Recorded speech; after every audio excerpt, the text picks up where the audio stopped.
So let's start doing the next part, that is of grammar. Today we are going to discuss a very important, topic, that is what is imagery. In a lot of movies, you people have watched a lot of series and kind of things. There might be some of you who like to read novels. जो लोग novels पढ़ते हैं ना, वो इस चीज़ को बहुत अच्छे से समझ सकते हैं, right. I have heard in my life that most of the people, 99 of the people, they have read Peere Kamil और अदर मुसफ और might be possible Namal. I don't even know a lot of Urdu novels name, but these are the famous ones, और almost ये हर person ने पढ़ा होता है, right.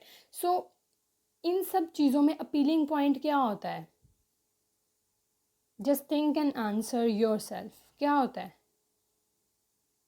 Images होती हैं, राइट. डिस्क्रिप्शन होता है. The way the writer has conveying her ideas to you और him ideas to you, that is the core point of the writing. किस तरह से वो सीन को क्रिएट कर रहा है, वो किस तरह से सुबह शाम के मनाजिर को आपके सामने प्रेजेंट करते हैं, किस तरह से करेक्टर के स्केचेस आप लोगों के सामने आते हैं, कि ऑटोमेटिकली जिस तरह का करेक्टर होता है, their start your mind, your brain is so much quick eight making sketches of those people और दोज सीन्स और सिनेरियोज व्हाटएवर. तो क्या होता है कि हमारी इमेजरी जो है वो खुद से स्टार्ट हो जाती है क्रिएट होना. Isn't it magic?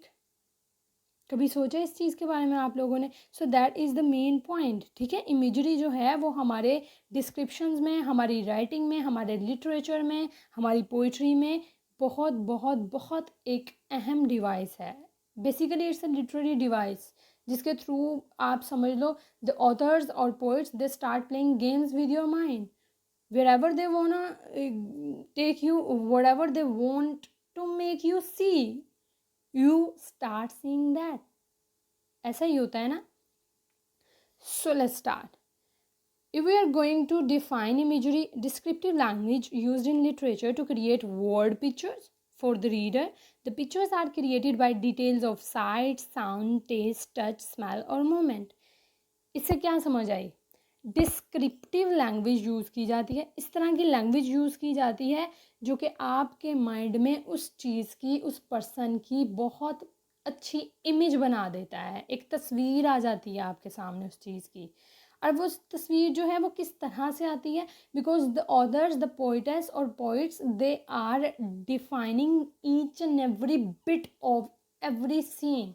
डिटेल्स बताते हैं वो आपको. अगर कोई चीज़ जो है, अगर कोई सिनेरियो जो है वो साइड से रिलेटेड है, तो वो इतना प्यारा उसको बताते हैं. In the very poem that we are reading, piece में क्या किया उसने?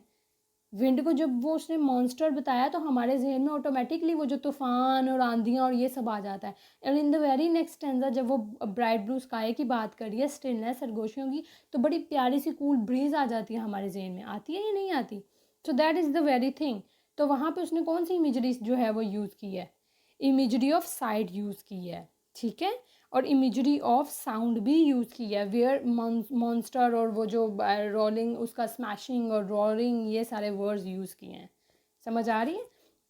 it means that our imagery, it you can say that depends upon the five senses that we perceive. ठीक है. Okay. For example, it was dark and dim in the forest. अब देखो यहाँ पे जो वो बता रहा है, जब हम ये लाइन पढ़ते हैं, हमारे जहन में एक फॉरेस्ट फ़ौरन से क्रिएट हो जाता है जो कि डार्क है और डिम है. It means that here the author और the person is using the imagery of sight. ठीक है. The children were screaming and shouting in the fields. Sound. Why? Because the author has use और the person has use word screaming and shouting. समझ आ रही है बात की? ठीक है.